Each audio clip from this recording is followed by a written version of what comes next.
Bonjour Arnaud Benedetti.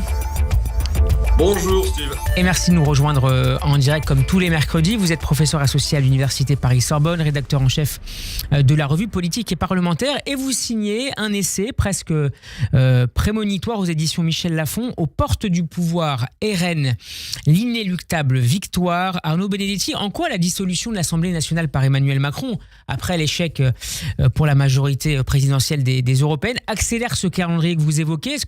En quoi il rend plus crédible l'hypothèse d'une arrivée à Matignon de Jordan Bardella? Il la rend plus crédible parce qu'aujourd'hui, finalement, le Rassemblement national, poussé par son succès aux élections européennes, est en dynamique, en tout cas si l'on en croit les intentions de vote, et qu'en outre, c'est vraisemblablement peut-être le parti qui était le plus en ordre de marche pour éventuellement se préparer à cette éventualité de la dissolution. D'ailleurs, donc il n'a pas été pris de court. Non, il n'a pas été forcément. C'est quand même une dissolution qui était inattendue après ces élections européennes. Donc, il n'a peut-être pas été pris de court, mais il a quand même été aussi surpris que l'ensemble des acteurs de la scène politique. Mais, si vous voulez, le Rassemblement national, depuis déjà plusieurs mois, se préparait à cette éventualité, en ayant en tout cas déjà identifié des candidats dans les différentes circonscriptions, en ayant mis en place ce qu'ils appelaient le plan Matignon pour éventuellement se préparer là aussi à cette hypothèse. Donc, il était vraisemblablement le moins désorganisé au moment de l'annonce par le président de la République de cette dissolution. Malgré tout, est-ce que cette perspective d'une arrivée à Matignon à court terme du RN est dangereuse du point de vue du parti? Est-ce qu'elle pourrait révéler, est-ce qu'elle pourrait souligner son manque d'expérience et d'expertise sur certains dossiers? Je pense notamment pour Jordan Bardella, le possible Premier ministre en cas de victoire du RN.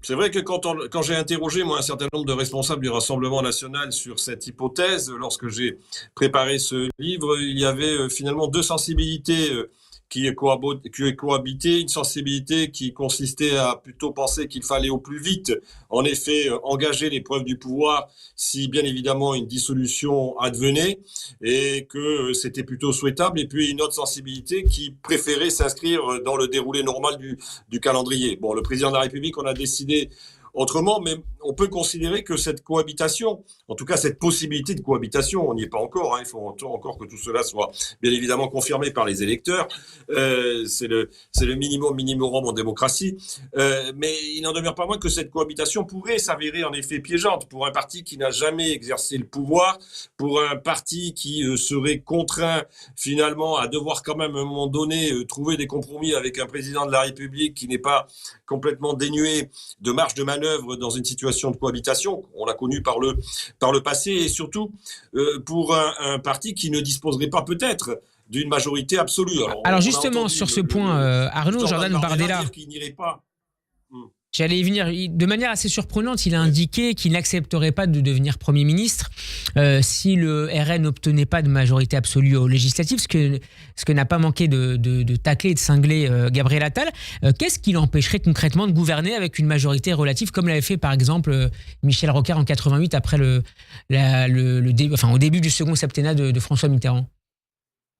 Ah oui, mais sauf que Michel Rocard n'était pas dans une situation de cohabitation. Le président de la République et le Premier ministre appartenaient à la même majorité. Donc la différence fondamentale, c'est bien évidemment le fait qu'on se retrouve dans une situation de cohabitation. On sait que la situation de cohabitation est déjà difficile. Parce que quelles sont les prérogatives du président de la République? Il peut, par exemple, décider de ne pas signer un certain nombre d'ordonnances si le Rassemblement national ou le Premier ministre décidait de gouverner par ordonnance. Il peut peser sur un certain nombre également de nominations. L'autre aspect, c'est que dans une période de cohabitation, j'allais dire, l'alignement de la haute fonction publique n'est peut-être pas aussi net que lorsque le président de la République et le Premier ministre appartiennent à la même majorité. Donc vous voyez qu'il y a des tas de contraintes qui sont liées à la structuration même de cette situation que constitue la cohabitation. Si vous rajoutez à cela le fait de ne disposer que d'une majorité relative, vous corsez encore plus l'exercice, et vous corsez encore plus l'exercice lorsqu'il s'agit d'un parti qui, pour la première fois, arrive au pouvoir et qui n'a pas l'expérience de l'exercice du pouvoir. Donc on voit bien qu'aujourd'hui, Jordan Bardella, qui lui-même a demandé pourtant la dissolution, justement pour que la parole soit redonnée aux Français, considère que s'il n'avait pas les instruments d'une majorité claire, nette et précise, ne pourraient pas gouverner. Mais après, tout dépend de la majorité relative que vous obtenez. Si c'est une majorité relative à 275 ou à 280, il est évident que vous pouvez vraisemblablement gouverner. Si c'est une majorité relative telle que celle que nous avons connue lors de cette 16e législature, ça sera bien évidemment beaucoup plus compliqué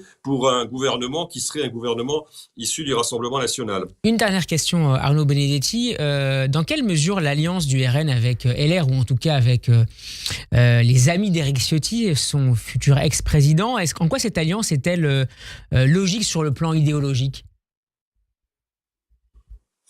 Il y a depuis quand même un certain nombre d'années, voire en tout cas 2 mois et voire d'années, si vous voulez, dans le discours de M. Ciotti, d'un certain nombre parfois même de cadres de LR, pas tous, parce qu'on a vu quand même que le bureau politique a condamné cette alliance et a exclu M. Ciotti, même si cette exclusion a été suspendue par le tribunal administratif.